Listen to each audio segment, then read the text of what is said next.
Hi, my dear students. We are going to listen the Malayalam explanation of NCERT Class 10 English, Unit 4 from the Diary of Anne Frank.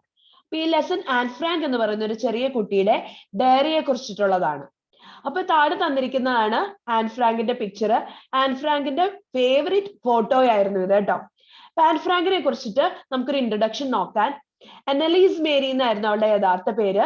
അവള് ജനിച്ചത് 1929 June 12-നാണ്. മരിക്കുന്നത് 1945 ഫെബ്രുവരി March മാസത്തിലാണ്.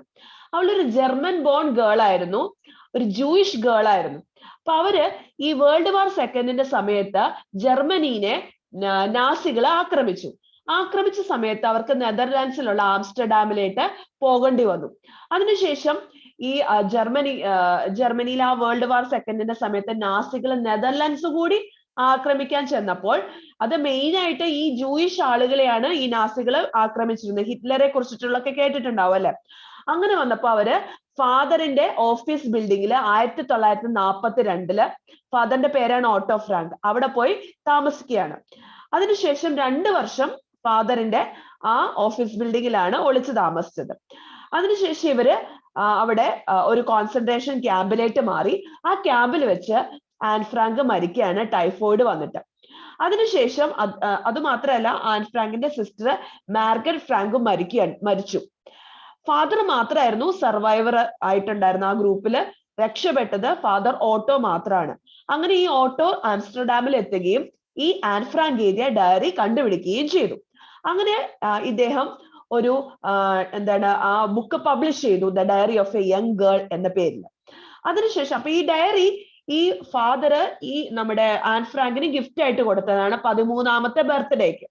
അപ്പോ അവള് ഒരു June 12, 1942 മുതൽ 1944 August 1 വരെയുള്ള ഇവന്റുകളാണ് അവൾ അവിടെ റെക്കോർഡ് ചെയ്തേക്കുന്നത്, ആ ഡയറിയിൽ എഴുതിയിരിക്കുന്ന ഭാഷ ഡച്ച് ആണ്. പക്ഷെ മെനി ഡിഫറെന്റ് ലാംഗ്വേജിൽ ഇത് ട്രാൻസ്ലേറ്റ് ചെയ്തു അവളുടെ ഡയറീസ്. അപ്പൊ ഇംഗ്ലീഷിലും ട്രാൻസ്ലേറ്റ് ചെയ്തിട്ടുണ്ട്. അപ്പോ അതുകൂടാതെ കുറെ സിനിമകളും ഡ്രാമകളും ഒക്കെ ഈ ഒരു diary of a young girl എന്ന് പറയുന്ന അതിൽ നിന്ന് ഉണ്ടായിട്ടുണ്ട്. അപ്പൊ ഭയങ്കര ഫേമസ് ആയിട്ടുള്ള, ലോകം മുഴുവൻ ആ ഒരു ബുദ്ധിമുട്ട് അറിഞ്ഞത് ഇവളുടെ ആ ഒരു വേൾഡ് വാർ സെക്കൻഡിന്റെ ബുദ്ധിമുട്ടുകൾ അറിഞ്ഞത് ഇവളുടെ ഡയറിയിലൂടെയാണ്. അപ്പൊ നമുക്ക് ഡയറി ഡയറക്റ്റ് സ്റ്റാർട്ട് ചെയ്യാം. റൈറ്റിംഗ് ഇൻ എ ഡയറി, ഇത് ഡയറി അല്ല, അവളുടെ വിഷമങ്ങളാണ് ആദ്യം പറയുന്നത് കേട്ടോ. Writing in a diary is a really strange experience for someone like me. അവള് പറയാണ്, ഒരു ഡയറിയിൽ എഴുതുക എന്ന് പറയുന്നത് എന്നെ പോലെ ഒരു കുട്ടിക്ക് ഭയങ്കര അപരിചിതത്വമുള്ള കാര്യമാണ്. ഞാൻ ഇതുവരെ എഴുതിയിട്ടില്ല.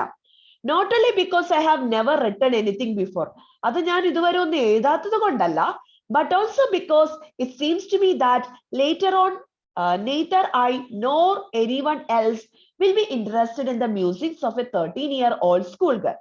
അപ്പൊ അവള് പറയാണ്, 13 വയസ്സുള്ള ഒരു സ്കൂൾ ഗേൾ എഴുതുന്ന തോട്ടുകൾ വായിക്കാൻ, ചിന്തകളോ മ്യൂസിക്സ് എന്ന് വെച്ചാൽ ചിന്തകൾ വായിക്കാൻ എനിക്കോ ബാക്കി ആർക്കോ ഒരു ഇൻട്രസ്റ്റ് ഉണ്ടാവില്ല. ഓ വെൽ, ഇറ്റ് ഡസന്റ് മാറ്റർ. പക്ഷെ ആ ഇൻട്രസ്റ്റ് ഇല്ലാത്തതൊന്നും വലിയ കാര്യമില്ല. I feel like writing. എനിക്കിപ്പോ എഴുതണം എന്ന് തോന്നുന്നു. And I have an even greater need to get all kinds of things off my chest. അത് മാത്രമല്ല, എനിക്കിപ്പോ ഒരു നീഡുണ്ട്, ആവശ്യമുണ്ട്. എന്താണ്? എൻ്റെ മനസ്സിന്റെ അകത്തിരിക്കുന്ന വിഷമങ്ങളെല്ലാം പുറത്തേട്ട് എഴുതണം എന്നത് എൻ്റെ ഒരു ആവശ്യമാണ്. അതുകൊണ്ട് ഞാൻ എഴുതുകയാണ്. Paper has more patience than people. അവള് പറയാണ്, പേപ്പറിന് ആളുകളെക്കാൾ ക്ഷമയുണ്ട്. ആളുകൾ നമ്മൾ പറയുന്നതൊന്നും ക്ഷമയോടെ കേൾക്കില്ല. I thought of this saying on one of those days when I was feeling a little depressed and was sitting at home with my chin in my hands, bored and listless. അപ്പൊ അവള് പറയാണ്, ഈ ചിന്ത എൻ്റെ മനസ്സിൽ വന്നത് എന്നാണ്, ഒരു ദിവസം ഞാൻ വീട്ടിൽ ഇങ്ങനെ ഭയങ്കര ഡിപ്രസ്ഡ് ആയിട്ട്, ബോർഡ് ആയിട്ട്, ഒട്ടും എനർജി ഇല്ലാതെ ലിസ്റ്റ്ലെസ് ആയിട്ട് ഇരിക്കുന്ന സമയത്ത്, ഇങ്ങനെ കൈ താടയ്ക്ക് കുത്തി ഇങ്ങനെ ഇരിക്കുന്ന സമയത്താണ് ഈ ഒരു ചിന്ത എൻ്റെ മനസ്സിൽ വരുന്നത്. wondering whether to stay in or go out. ഇങ്ങനെ മനസ്സിൽ ചിന്തിക്കായിരുന്നു, പുറത്തു പോകണോ അകത്തിരിക്കണോ എന്നൊക്കെ ചിന്തിക്കുമ്പോഴാണ് ഈ ഡയറി എഴുതിയാൽ എങ്ങനെ ഇരിക്കും എന്നൊരു ചിന്ത വരുന്നത്. I finally stayed where I was brooding. അങ്ങനെ വീട്ടിന്റെ അകത്ത് തന്നെ ഇരുന്നു, ഇങ്ങനെ ബ്രൂഡിംഗ് എന്ന് വെച്ചാൽ ഭയങ്കരമായിട്ട് സീരിയസ് ആയിട്ട് ചിന്തിച്ചുകൊണ്ടിരിക്കുകയാണ്. Yes, paper does have more patience. അപ്പൊ മനസ്സിലായി, ചിന്തിച്ച് തീരുമാനിച്ചു, പേപ്പറിനാണ് കൂടുതൽ ക്ഷമ എന്ന്. And since I'm not planning to let anyone else read this stiff back notebook grandly referred to as a diary. അത് മാത്രമല്ല, ഞാൻ ഈ ബുക്ക് ആർക്കും വായിക്കാൻ കൊടുക്കണം എന്ന് ആഗ്രഹിക്കുന്നില്ല, പ്ലാൻ ചെയ്യുന്നില്ല. സ്റ്റിഫ് ബാക്ക്ഡ് എന്ന് വെച്ചിട്ടുണ്ടെങ്കിൽ ഈ ഡയറിക്കൊക്കെ നല്ല ഹാർഡ് ആയിട്ടുള്ള കവറുള്ള ബുക്ക് ആയിരിക്കും അല്ലെ. അപ്പൊ അതിനെ ഡയറി എന്നാണ് റെഫർ ചെയ്യുന്നത്. അത് ആർക്കും ഞാൻ വായിക്കാൻ കൊടുക്കില്ല. Unless I should ever find a real friend. എനിക്കൊരു റിയൽ ഫ്രണ്ടിനെ കിട്ടുന്നത് വരെ, ചിലപ്പോ ഒരു റിയൽ ഫ്രണ്ടിനെ കിട്ടിയാൽ ഞാൻ അവൾക്ക് വായിക്കാൻ കൊടുക്കുമായിരിക്കും. It probably won't make a bit of difference. പക്ഷെ അതുകൊണ്ടൊന്നും ഒരു ഡിഫറൻസ് ഒന്നും സംഭവിക്കാനൊന്നുമില്ല. Now I am back to the point that prompted me to keep a diary in the first place. I don't have a friend. അപ്പൊ എന്റെ ആ ഒരു പോയിന്റിലേക്ക് ഞാൻ തിരിച്ചു വരട്ടെ. എന്താണ് എന്നെ എൻകറേജ് ചെയ്തത്, പ്രേരിപ്പിച്ചത്, ഒരു ഡയറി എഴുതാൻ വേണ്ടിയിട്ട് പ്രേരിപ്പിച്ചത് എന്താണ്? എനിക്കൊരു ഫ്രണ്ട് ഇല്ല, ഒരു ബെസ്റ്റ് ഫ്രണ്ട് ഇല്ല എന്നതാണ് എന്നെ ഈ ഡയറി എഴുതാൻ പ്രേരിപ്പിക്കുന്നത്. Let me put it more clearly. Since no one will believe that a 13-year-old girl is completely alone in the world. അപ്പൊ ഞാൻ കുറച്ചുകൂടി ക്ലിയർ ആയിട്ട് പറയട്ടെ, ആരും വിശ്വസിക്കില്ല 13 വയസ്സുള്ള ഒരു കുട്ടി ഈ വേൾഡിലെ എലോൺ ആണെന്ന് ആരും വിശ്വസിക്കില്ല. നിങ്ങൾക്കും വിശ്വസിക്കാൻ ബുദ്ധിമുട്ടാണ്. And I am not. ഞാൻ അങ്ങനെ എലോൺ അല്ല. I have loving parents and a 16-year-old sister. എനിക്ക് വളരെ സ്നേഹമുള്ള പേരൻസ് ഉണ്ട്. എനിക്ക് 16 വയസ്സുള്ള ഒരു സിസ്റ്റർ ഉണ്ട്. And there are about 30 people I can call friends. ഏകദേശം 30 ആളുകളെ ഫ്രണ്ട്സ് എന്ന് വിളിക്കാൻ പാകത്തിന് എനിക്കുണ്ട്. I have a family. എനിക്കൊരു കുടുംബമുണ്ട്. Loving aunts ഉണ്ട്. ഒരു നല്ല വീടുണ്ട്. No, on the surface I seem to have everything. പുറത്തുനിന്ന് നോക്കുമ്പോൾ എനിക്ക് എല്ലാം ഉണ്ട്. Except my one true friend. എനിക്ക് എന്തില്ല? എനിക്കൊരു ട്രൂ ഫ്രണ്ട് ഇല്ല, യഥാർത്ഥ സ്നേഹമുള്ള ഒരു കൂട്ടുകാരൻ ഇല്ല. All I think about when I am with friends is having a good time. പക്ഷെ എനിക്ക് ഫ്രണ്ട്സ് ഉണ്ട്, ബെസ്റ്റ് ഫ്രണ്ട് ഇല്ലാത്തേ ഉള്ളൂ. പക്ഷെ അവരുമായിട്ട് നല്ല ഗുഡ് ടൈം ആണ് ഞാൻ ഷെയർ ചെയ്യാറ്. I can't bring myself to talk about anything but ordinary everyday things. എനിക്ക് എന്റെ ഫ്രണ്ട്സുമായിട്ട് ഓർഡിനറി എവറിഡേ തിങ്സ് മാത്രമേ സംസാരിക്കാൻ പറ്റാറുള്ളൂ. അതിന് മുകളിലേട്ടുള്ള കാര്യങ്ങൾ സംസാരിക്കാൻ പാകത്തിനൊരു ഫ്രണ്ട് എനിക്കില്ല. We don't seem to be able to get any closer, and that's the problem. എനിക്ക് അവരുമായിട്ട് ക്ലോസ് ആവാൻ പറ്റുന്നില്ല, അതാണ് എന്റെ പ്രശ്നം. Maybe it's my fault that we don't confide in each other. ചിലപ്പോ എന്റെ പ്രോബ്ലം ആയിരിക്കും, എനിക്ക് അങ്ങ് മിങ്കിൾ ചെയ്യാൻ പറ്റാറില്ല. In any case, that's just how things are, and unfortunately they are not liable to change. This is why I have started the diary. അപ്പൊ എനിക്ക് മാറാനും പറ്റുന്നില്ല, അവരൊട്ടും മാറുന്നുമില്ല. അങ്ങനെ ഒരു സിറ്റുവേഷനിലാണ് ഞാൻ എന്റെ ഡയറി എഴുതാൻ സ്റ്റാർട്ട് ചെയ്യുന്നത് എന്നാണ് ആൻ ഫ്രാങ്ക് പറയുന്നത്. To enhance the image of this long awaited friend in my imagination, I don't want to jot down the fact in this diary the way most people would do. അപ്പൊ എനിക്കൊരു modify ചെയ്യാനുണ്ട്. എന്താ, ഞാൻ കുറെ നാളുകളായി wait ചെയ്തിരുന്ന എന്റെ ഇമാജിനേഷനിലുള്ള ഒരു ഫ്രണ്ട് ആയിട്ടാണ് എന്റെ ഡയറിനെ കാണുന്നത്. അതുകൊണ്ട് സാധാരണ ആളുകൾ എഴുതുന്നത് പോലെ എന്തെങ്കിലും കുത്തിക്കുറിക്കാനൊന്നും അല്ല ഞാൻ ആഗ്രഹിക്കുന്നത്. But I want the diary to be my friend. എന്റെ ഡയറി എന്റെ ബെസ്റ്റ് ഫ്രണ്ട് ആയിരിക്കും. I am going to call this friend Kitty. അപ്പൊ ഞാൻ എന്റെ ഫ്രണ്ടിനെ വിളിക്കാൻ പോകുന്നത് എന്താണ്? കിറ്റി എന്നാണ്. Since no one would understand a word of my stories to Kitty if I were to plunge right in. അപ്പൊ ആരും മനസ്സിലാക്കില്ല എന്റെ സ്റ്റോറീസ് ജസ്റ്റ് കിറ്റി എന്ന് പറഞ്ഞ് എഴുതി കഴിഞ്ഞാൽ. പ്ലഞ്ച് എന്ന് വെച്ചിട്ടുണ്ടെങ്കിൽ ടു ഗോ ഇൻ ടു, നേരെ എഴുതി തുടങ്ങിയ. I would better provide a brief sketch of my life, much as I dislike doing so. എനിക്കിത് ഇഷ്ടമല്ല ചെയ്യാൻ, പക്ഷെ എനിക്ക് തോന്നുന്നു ബെറ്റർ എന്താണ്, എന്നെ കുറിച്ചൊരു ബ്രീഫ് സ്കെച്ച്, എന്റെ ജീവിതത്തെ കുറിച്ച് പറഞ്ഞാൽ, എന്റെ ആളുകളെ കുറിച്ച് പറഞ്ഞാൽ ബെറ്റർ ആയിട്ട് മനസ്സിലാക്കാൻ സാധിക്കും. My father, the most adorable father I have ever seen. അവളുടെ ഫാമിലിനെ കുറിച്ചൊരു ബ്രീഫ് സ്കെച്ച് പറയാണ്. അവളുടെ ഫാദർ ഭയങ്കര ലവിങ് ആയിട്ടുള്ള ഫാദർ ആണ്. Didn't marry my mother until he was 36 and she was 25. മദറിന് 25 വയസ്സുള്ളപ്പോഴും ഫാദറിന് 36 വയസ്സുള്ളപ്പോഴാണ് ഇവർ കല്യാണം കഴിക്കുന്നത്. My sister Margot was born in Frankfurt in Germany in 1926. 1926 sister Margot ജനിക്കുകയാണ് ഫ്രാങ്ക്ഫർട്ടിൽ വെച്ചിട്ട്. ഇവള് ജനിക്കുന്നത് 1929 June 12 I live in Frankfurt until I was 4. 4 വയസ്സ് വരെ അവർ ഫ്രാങ്ക്ഫർട്ടിലായിരുന്നു എല്ലാവരും. My father immigrated to Holland in 1933. 1933 father ഹോളണ്ടിൽ പോയി. മദർ എഡിത്ത് ഹോളണ്ടർ ഫ്രാങ്ക് അവര് ഹോളണ്ടിലേക്ക് ആ സെപ്റ്റംബറിൽ എമിഗ്രേറ്റ് ചെയ്തു. While Margaret and I were sent to Ncert to stay with our mother. അപ്പൊ ഫാദറും മദറും ഹോളണ്ടിലേക്ക് പോയപ്പോ മാർഗറ്റിനെയും നമ്മുടെ ആൻ ഫ്രാങ്കിനെയും ഗ്രാൻഡ് മദറിന്റെ അടുത്ത് വിട്ടു. ആച്ചൻ എന്ന് പറഞ്ഞ ആ ഒരു പ്ലേസ് ആണ് കേട്ടോ. Margaret went to Holland in December. മാർഗരറ്റിനെ ഹോളണ്ടിലേക്ക് ഡിസംബറിൽ കൊണ്ടുപോയി, ഇവളെ ഫെബ്രുവരിയിലും കൊണ്ടുപോയി. When I was flung down on the table as a birthday present for Margaret. അങ്ങനെ ഫെബ്രുവരിയിൽ നമ്മുടെ മാർഗരറ്റിന് ഒരു ബർത്ത്ഡേ പ്രസന്റ് പോലെയാണ് ആരെ അങ്ങോട്ട് പ്ലങ് ഡൗൺ എന്ന് വെച്ചാൽ thrown down to the table, അവളെ ആ ടേബിളിലേക്ക് എറിഞ്ഞു കൊടുത്തു ആ ബർത്ത്ഡേയുടെ സമയത്ത് മാർഗരറ്റിന്, അവളുടെ സ്വന്തം സിസ്റ്ററിന്. I started right away at the Montessori nursery school. അവിടെ ചെന്നപ്പോ അവിടുത്തെ മോണ്ടിസോറി നഴ്സറി സ്കൂളിലാണ് അവർ സ്റ്റാർട്ട് ചെയ്തത്. I stayed there until I was 6. 6 വയസ്സ് വരെ അവിടെയായിരുന്നു, മോണ്ടിസോറി നഴ്സറി സ്കൂളിലായിരുന്നു. At which time I started in the first form. In the 6th form, my teacher was Mrs. Kuperas. Cuprous എന്ന് വെച്ചിട്ടുണ്ടെങ്കിൽ അവരുടെ ടീച്ചറാണ്, ഹെഡ് മിസ്ട്രസ് ആയിരുന്നു. അപ്പൊ 6th ഫോമിൽ വരെ, ക്ലാസ് 1 മുതൽ 6th വരെ കുപ്രസ് ഹെഡ് മിസ്ട്രസ് ആയിരുന്നു അവരുടെ teacher. At the end of the year, we were both in tears as we said a heartbreaking farewell. അവര് ഭയങ്കര അറ്റാച്ച്മെന്റ് ആയിരുന്നു. ആ എല്ലാം കഴിഞ്ഞ 6 വർഷമൊക്കെ കഴിഞ്ഞതിന് ശേഷം അവര് വേറെ സ്കൂളിലേക്ക് പോയപ്പോ ഭയങ്കര വിഷമായിരുന്നു ഇവൾക്ക് അവരെ പിരിയാൻ. In the summer of 1941, grandma fell ill. അപ്പൊ ഗ്രാൻഡ്മ ഇവരുടെ വന്നിരുന്നു. 1941 ഗ്രാൻഡ്മയ്ക്ക് അസുഖം വന്നു and have an operation. So my birthday passed with little celebration. അപ്പൊ ഓപ്പറേഷൻ ഉള്ള കാരണം ഇവളുടെ 1941 ആ ഒരു ബർത്ത്ഡേ സെലിബ്രേറ്റ് ചെയ്യാൻ പറ്റിയില്ല. Grandma died in January 1942. Next year grandma marichu. No one knows how often I think of her and still love her. അപ്പൊ ഇവൾക്ക് ഭയങ്കര അറ്റാച്ച്മെന്റ് ആയിരുന്നു. പക്ഷെ ആർക്കും അറിയില്ലായിരുന്നു ഞാൻ എപ്പോഴും ഗ്രാൻഡ് മദറിനെ കുറിച്ച് ആലോചിച്ചുകൊണ്ടിരിക്കുകയാണ്, ആ ഗ്രാൻഡ് മദറിനെ അത്രയ്ക്ക് സ്നേഹിക്കുന്നുണ്ടെന്ന് ആർക്കും മനസ്സിലായില്ല. This birthday celebration in 1942 was intended to make up for the other. And grandma's candle was lit along with the rest. അപ്പൊ ആ ഒരു ബർത്ത്ഡേ അടിച്ചു പൊളിക്കണമെന്ന് വിചാരിച്ചെങ്കിലും സാധിച്ചില്ല.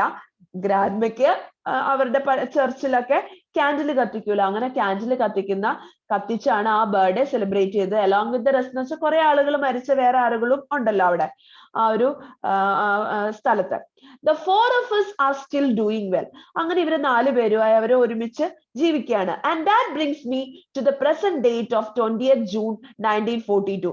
But June 20th 1942 ഇവള് ഡയറി എഴുതുന്നത്. ഇപ്പൊ നമ്മൾ വായിക്കാൻ പോകുന്ന ഡയറി എൻട്രി നടത്തിയ ഡേറ്റ് ആണിത്.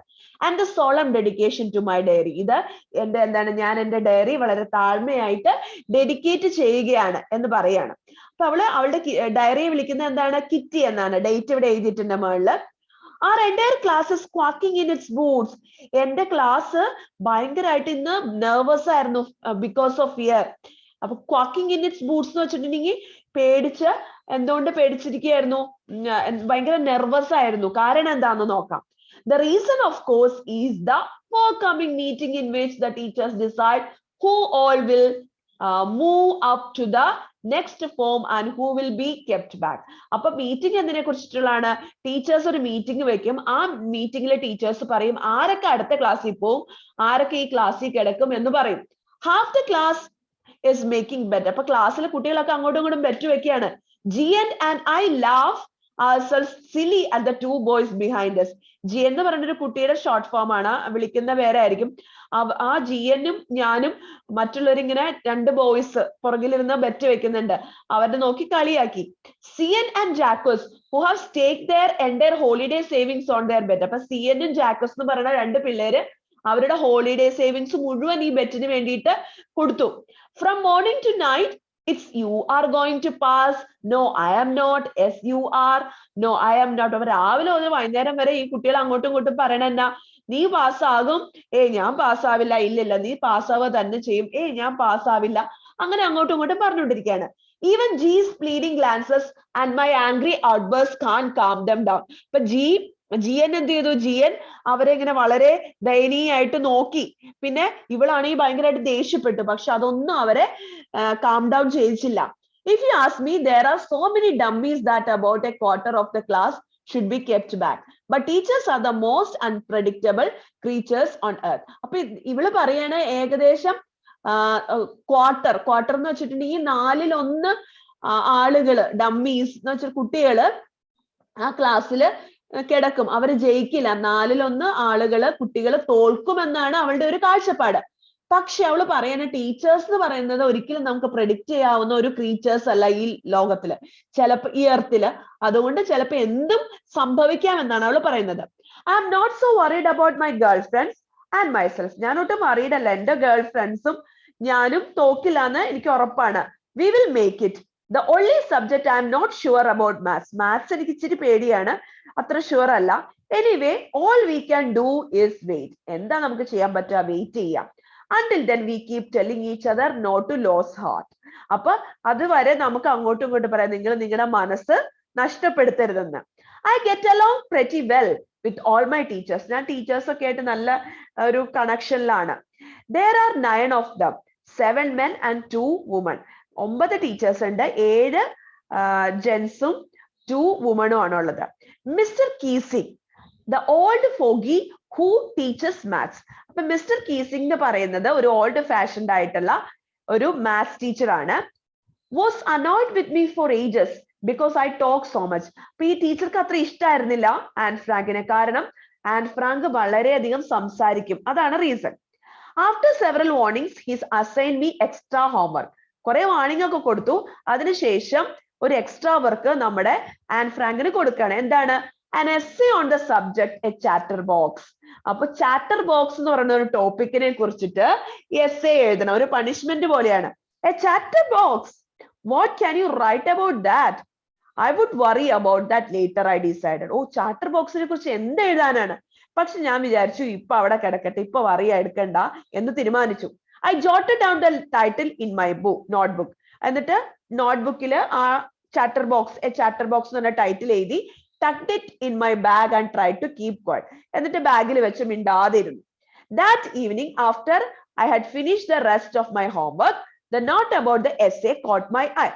അപ്പൊ എല്ലാ ജോലിയൊക്കെ ഈവനിങ്ങിൽ കഴിഞ്ഞ ബാക്കി ഹോംവർക്ക് ഒക്കെ കഴിഞ്ഞ ശേഷം ഈ എസ്സേ എഴുതിയിരിക്കുന്ന ആ ബുക്ക് എടുത്തു. I began thinking about the subject while chewing the tip of my fountain pen. അപ്പൊ ഇങ്ങനെ ആ ഒരു സബ്ജക്റ്റിനെ കുറിച്ച് ആലോചിക്കുകയാണ്. പേനയുടെ അറ്റത്ത് നമ്മൾ കടിച്ചുകൊണ്ടിരിക്കും, ഇങ്ങനെ ചവച്ചുകൊണ്ടിരിക്കും അല്ലെ, നമ്മൾ ടെൻഷൻ അടിച്ച് എന്തെങ്കിലും ചിന്തിക്കുമ്പോൾ. Anyone could ramble on and leave big spaces between the words, but the trick was to come up with convincing arguments to prove the necessity of talking. അപ്പൊ ramble on എന്ന് വെച്ചിട്ടുണ്ടെങ്കിൽ write aimlessly. അപ്പൊ ചില ആളുകൾ ഇങ്ങനെ വലിയ consideration ഒന്നും കൊടുക്കാതെ റഫ് ആയിട്ട് കുറെ സ്പേസ് വേർഡ്സിന് ഒരു വേർഡ് കഴിഞ്ഞാൽ അടുത്ത വേർഡിലായിട്ട് കുറെ സ്പേസ് ഒക്കെ വിട്ട് കുറെ എഴുതിയിട്ടുണ്ടെന്ന് കാണിക്കാൻ പാകത്തിന് എഴുതും. പക്ഷെ ഇവൾക്ക് അങ്ങനെ എഴുതണമെന്ന് ആഗ്രഹമില്ല. ഇവൾക്ക് നല്ല കൺവിൻസിങ് ആയിട്ടുള്ള ആർഗ്യുമെന്റ്സ് വെച്ചുകൊണ്ട് ഒരു എസ്സേ എഴുതണം എന്നാണ് അവളുടെ ആ ഒരു നെസസിറ്റി ഓഫ് ടോക്കിങ്ങിന്റെ ഒരു ഇമ്പോർട്ടൻസ് പ്രൂവ് ചെയ്യാൻ പാകത്തിന് എഴുതണം എന്നാണ് അവളുടെ ആഗ്രഹം. I thought and suddenly I had an idea. അവൾ ഇങ്ങനെ ആലോചിച്ച് അവൾക്ക് ഒരു ഐഡിയ വന്നു.